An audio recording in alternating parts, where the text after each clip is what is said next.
Hello everyone, welcome back to my Myst Let's Play, and we were about to put the pink page in the pink book. Now before we do so, I'm going to turn up the volume nice and loud.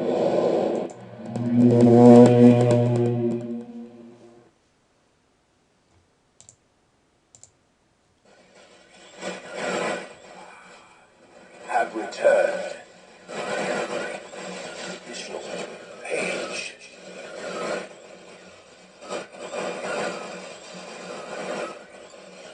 From my prison on this forgotten island of Myst. I see that you are.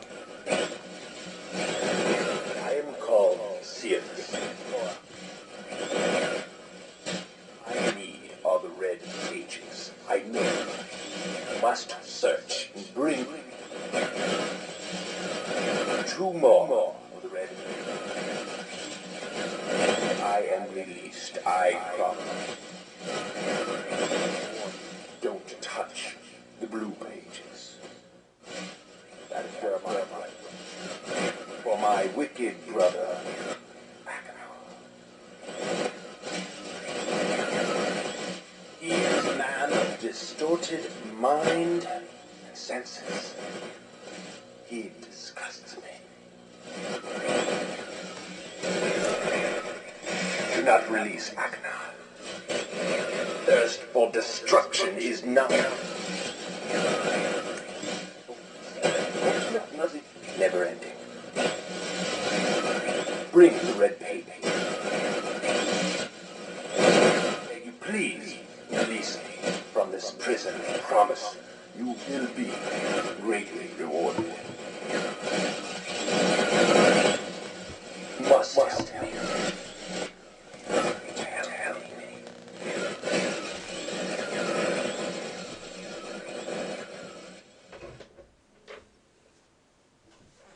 Well, okay then.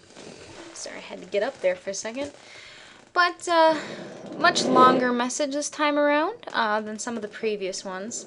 Mostly what we could hear is Sirus bad-mouthing his brother a lot. That was really the big thing. He's talking about his wicked brother. Don't grab the blue pages. Pink Book Man over here, Sirus is the good guy. His brother Achenar is the bad guy. It really isn't that different. You just kind of hear a little bit more. You get a little less of the very loud, annoying, garbly sound, which I can't stand. I hate like turning it up really loud because because you have to hear more of that sound effect. And I do hope I'm turning it loud enough. I have to get the audio through my mic speakers. So I have to turn it up rather loud, and it's like, oh, I don't like it. But we're going to go back and get the blue page. We're going to hear what Achenar has to say.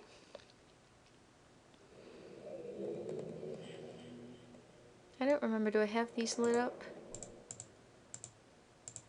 Oh, no. They're not good to go. I believe it's the middle one that drains that, if I'm remembering right.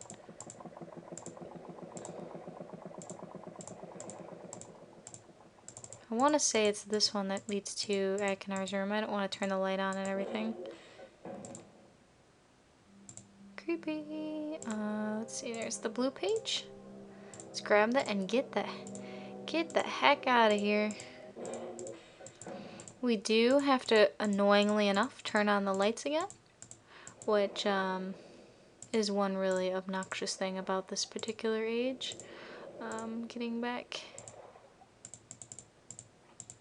Let's turn on this generator. Now, going with my tradition of having a nice chill drink, I am drinking some Chardonnay today, which I've been excited to open the bottle and finally got around to doing it. I've been looking forward to doing this Let's Play all week. I certainly space these out and do them on, days where I don't have as much going on, or the next day I don't have much going on, so I can drink a little bit, just enjoy myself. I've been looking forward to this Let's Play a lot. Really, really fun times doing these Myst Let's Plays. But we're going to turn on the generator, and then we're going to go to the secret room. I think you might be able to get there without the light off. And I'm pretty sure you can, but I just don't really like doing it that way. It's just a personal preference of mine. Oops. Now I do remember this way's up, so 135 was right there, and that turns the light on. Ta-da! These ages are set up in such a way where once you know the codes, with one exception when we get there, it is pretty easy to get in, get the page, and get out, in my opinion. This is one of the... I think the mechanical age does it best. Oops. When it comes to get in, you know, get the page, get out. I don't think this is the age that does it the worst. And we'll talk about that as we get to those ages here. Alright, that's my favorite animation right there when coming to a Myst book. Alright, so we did that pretty quickly. If I had one criticism about this game, it is going back for the extra pages. I don't think it's necessary. I mean, it does add a little padding to the game, but I don't think padding is really necessary in this case. And we're turning it up.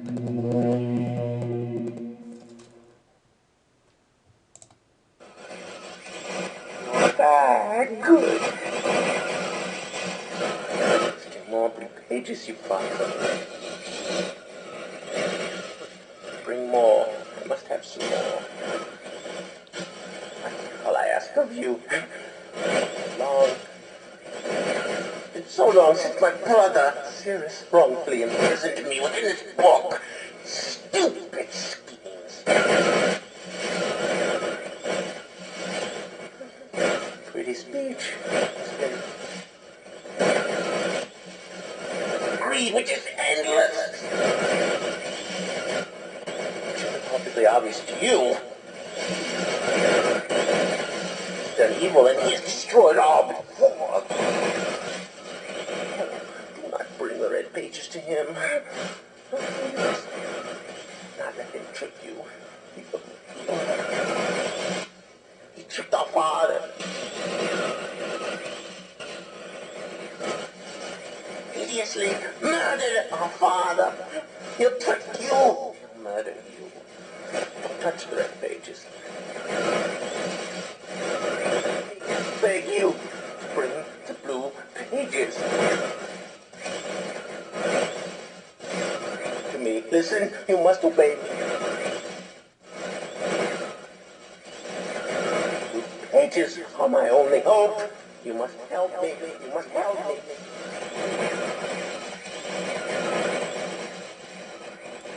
I actually find this particular blue book message far more interesting than Sirus's. I think we're on the third message now. What I find interesting is you do find out a little bit more. That Achenar says that his father is dead. Their father being Atris, the man we saw in the Imager, the man who has been who wrote these books, and we've been reading these books. Achenar says that Sirus killed him and then imprisoned him, I believe is his story. So I think that's interesting. Sirus hasn't really accused Achenar of much besides being evil, and saying that Achenar is lying and twisted and all these things. It seems that Achenar is a little more specific with what he's saying. So I don't know if that's true. I don't know if or if Sirus did actually kill Atris and seal Achenar there. I think it's interesting that he claims that Sirus sealed him there when he's in one of the books. He's trapped as well somewhere. We don't know if it's in the book or like in a world linked to the book or whatever. We don't really know, but we know that they're both trapped. So we don't know how that would have happened, how he would have trapped him and then still gotten trapped if he had killed Atris. But we don't really know everything that happened here, so there could have been another party involved. It could have been an accident. I mean, you don't really know. But that does tell us a little bit more, which I think is kind of nice. Let's see. Which age do we want to go to next? We have two more. We're halfway through the game here. Alright, we've read that one. This is about Channelwood. Yes. I believe this is the one. I think this is the one we're going to do next here. I want to go to my very favorite age last, so I'm going to save Channelwood for last. So once again, if reading doesn't interest you so much, you can skip past this, but I'm going to read this now, and I'll put an annotation if you want to skip past all this, but I think it adds some very nice context for this game. It has been a while since I have heard only silence, and I enjoy it greatly. I think, for some reason, I do not feel altogether welcome in this new world in which I have arrived. But how could I be unwelcome in an age with no inhabitants? It is, of course, only in my head. This world is very beautiful, but I think I have yet to ever write in a journal that an age I have linked to is horrid or disgusting. From the greasy hill where I am standing, I can see green fields below along a few scattered forests. A rather large lake looms some distance from where I am standing, yet the water's blue can be seen plainly from here. The air is fresh and the sky sparkled with white clouds. It is absolutely breathtaking, and yet that strange feeling again. Perhaps it is the hot breeze that continues to blow from the north. Hotter than I would have imagined, it almost singes my skin, and I feel quite uncomfortable when it comes. I will try to ignore it. Night is almost arrived, and the sunset is spectacular. Orange and reds have settled above the western horizon. Though night has come, the horizon still glows red long past the sunset. Dark reds flow from the horizon and blend into the black sky. Again the feeling, and I am beginning to believe it is not all in my mind. I must sleep now. I will need my strength to explore more tomorrow. I have had to return home due to an unpredictable natural occurrence more frightening than I have ever experienced. I was awakened by a terrible shaking in the ground and explosions on all sides of me. Gigantic balls of fire were falling from the sky, and I immediately left in fear of my life. I must remember to bring a Myst linking book with me when I return, in case the one I left there has been damaged or destroyed. I have returned to a different world than the one I left only 3 months ago. It has been transformed into a barren desert land with only gigantic craters scattered across the land to provide variety. Strangely enough, the small grassy hill where I spent my first night remains exactly the way I found it. Apparently, the falling meteors did not hit this area, leaving an oasis in the midst of this horrible desolation. The hot wind, I remember, has turned into a rather pleasant breeze, which is at least one improvement. I fear it is the only improvement. The magnificent lake I saw on my first visit is now completely dried up. However, another lake now exists, and it appears to be quite a bit larger. I assume one of the falling meteors created this lake due to its circular shape and the jutting rocks that grows out of the center of the lake. The rest of this world seems like desert, although I will verify that statement with closer inspection. Though this world has little visual excitement to offer, it offers much to the ears, sounds constantly flowing through my ears, and I have found where a few of them originate. It seems, as Catherine says, I do find beauty in everything. Last night I was awakened by a horrible hissing. I was sweating, and the heat was so intense I immediately dipped my head in a nearby stream to cool it down. The hot breezes had returned, along with a low roar from the ground. I walked a short distance to observe some red flames shooting up from the earth. Suddenly the ground began to crack and a huge chasm opened. The chasm continued to grow until it was far too wide to cross. Then the tumult subsided, leaving only a dull roar. I have decided, however, I can use the chasm to my advantage. Perhaps the heat from the chasm can be harnessed. Even as the chasm has ripped into the surface of this world, it has opened up a whole new world to explore. Although uncomfortably hot, I found it possible to reach a cave in the chasm that had been created, and have now explored deep into the crust of the planet. I have found a vast underground cave system that will take many years to map and explore. I will also look for a safer way to reach the underground than through the chasm wall. This age seems to change on its own, so I feel I should leave again and see if things are different when I return. It is also important that I check on Sirus and Achenar and make sure everything is going along well. When I return, I also hope to bring back some tools I will need for my plans to explore the underground. The abundance of raw materials here is beginning to amaze me. I have returned with some of the complex tools I knew I would be needing. I assumed I would have to return for more basic materials. However, it seems as though I will be able to find everything I need here. Of course, iron is abundant, but I have also found titanium occurring naturally. I am all the more excited to begin work. Everything is set, and I look forward to tomorrow. My raw materials are all here. I think I will be able to have most of my additions to this age completed within 1 year. I so love working with my hands, whether writing or building. Bleh. And that's where it fades and you can't read anymore. You can read, well, and I have decided, in the picture here, looks like a satellite. 3 meters is not enough support for amazingly strong. And here we have the rocket ship, which gives us a nice clue of where we're going next. To be one of my most prized inventions, I am extreme. Never imagined it to come to get. I doubt. Could possibly work with 14 instead of. And here we have some more. Completely fatigued. I am so happy to have tomorrow. And now we can read full pages again. I am leaving today in order to bring back Sirus and Achenar. I have left them alone in Channelwood.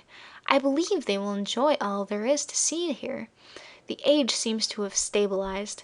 I believe the meteor set off a period of volcanic activity by piercing into the shallow crust, but the tremors have become few.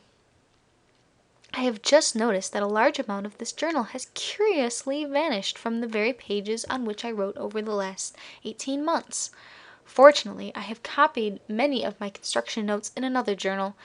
I do not understand the many mysteries of this world, but I trust I will discover logical answers to my questions.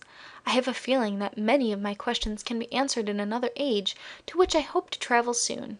But for now, I must simply accept this world's mysteries and take pride in my accomplishments. Now here is something interesting. Here we have if you turn it to the side, you see a keyboard, and you have some numbers and pointing down to certain keys. That's very important. If you're playing along or if you're playing the game, you should definitely write that down. And here we have what appears to be a map of some kind, a topographical map. You can see some of the lines for how tall things are. And that is the end of that. So, in that book, it gave a pretty big clue to where we're going next. And based on that clue, we are going to turn the tower rotation to that direction.